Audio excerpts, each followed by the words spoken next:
Welcome back to Lenz's Comic Corner, Classics Last Non-Classics. This is episode number 306 and Doubleshot number 237. Okay, and I'm going to do the two books I'm going to cover in this one are Time Runs Out books 3 and 4, where they collect in volume 3. It's Avengers volume 5. Yeah, 5. Issues 40 to 42 and New Avengers 29 to 30. In Volume 4, it's 43 to 44, Avengers Volume 5 and New Avengers 31 to 33. All the issues are written by Jonathan Hickman, with artwork by Steve Castelli, Kev Walker, Mike Diodato, and Deborah Telehides is the issues in this book here. And this one, the other one is Mike Mayhow. Now, pretty much a lot of these two books are pretty much just a lot of setup and towards Secret Wars in a way. Now, one thing I should mention, though, is that at one point, I think it was in this book right here, book 3, where the Cabal, on the planet they're on, it gets destroyed, and then they end up in the Ultimate Universe of all things. Yeah, it's a bit bizarre to say the least. Also, I should point this out, too. I was kind of surprised to see this when this thing came out. The cover for issue 41 is a homage for Avengers 41. It's a homage to The Ultimates #1. Yeah, I got to point that out, but that was really, really neat. I mean, I did not really expect that to happen, them end up in the Ultimate Universe of all things, where apparently S.H.I.E.L.D. has been rebuilt since Cataclysm. Nick Fury is in charge again for the first time since, I think it was, I would say, Hickman's run on Ultimate Comics Ultimates. He did the book for like 12 issues and he left. And one thing I did not like, though, when the book just ended right there, is that you have Ultimate Rearrangers meeting the Cabal, and then the book ends right there, and the next book is like, oh, some time passed by, and then Nick Fury is introduced to Thanos and Maximus. Now, the one thing I do criticize this book for is the fact that there's no interaction between Ultimate Rearrangers and 616 anymore. I would have loved to see this actual meeting. Sorry for the glare. I would have loved to see this actual meeting. See what his reaction is, seeing someone he's known for years being evil in another universe.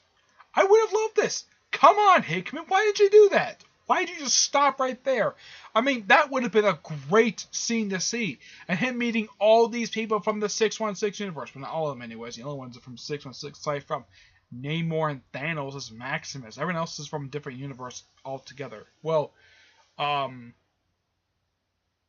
Christmas Glove and the only two that are not from the 616 universe is Black Swan and Terax the Eternal, who is surprisingly not part of the group at all. Now, in the background, there's also stuff with Doctor Doom, both in this book and this book here. The stuff with Doctor Doom is just set up for Secret Wars. That's simply all it is. But, oh yeah, and I should also mention, and this brings stuff back from the beginning of the Hickman's Avengers run. Yeah, see us fighting between Steve Rogers and Iron Man? That does happen. They fight to the very end of the world. They fight to the end. Yeah. Now, that was a great fight altogether. That was not unexpected due to the fact these two have fought each other during the first Civil War event, but they're not fighting each other now. But these two books are good for what they are, and I do recommend them to read them because there's a lot of stuff that's and this stuff is just really well. But my only criticism is there's not enough time spent in the Ultimate Universe at all. There is barely anything there. Heck, not even the Ultimate books actually explore this. I mean, there should have been more time. Maybe there was an annual outfit. Maybe there could have been an annual where you have the Cabal interacting with people they've known in the regular universe, and they're completely different. I would have loved to see that interaction. I mean, the only interaction I do like that did happen, and happened during Secret Wars, was the interaction between 616 Reed Richards and the Ultimate Reed Richards. Something people have wanted for over a decade. And in here, interaction I wanted, I'm sure a lot of people wanted this too, was seeing how Namor reacts to evil Reed Richards. What is his reaction to him? I would have loved that. Instead, we're cutting away to completely something else, and it's never brought up. That's my only criticism of this book right here. This book is still good, a little bit better. So I give both these two books a 9 out of 10. I do recommend, despite the fact all of this stuff is completely undone, thanks to the end of Secret Wars. Alright, that's it for this episode. Excuse me.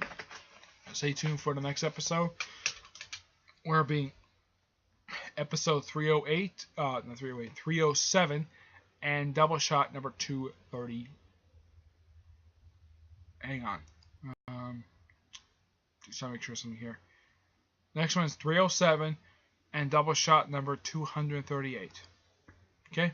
So until then, I will see you there. Bye. Wait, hold on. Before I go, I completely forgot to show this off. I wanted to show off the artwork in here as well.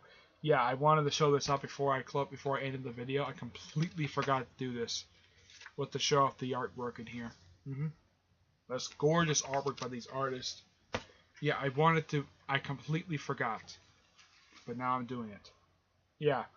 And there's a lot of stuff with Doctor Strange in these books as well. So, yeah. So, now it's going to end. Okay?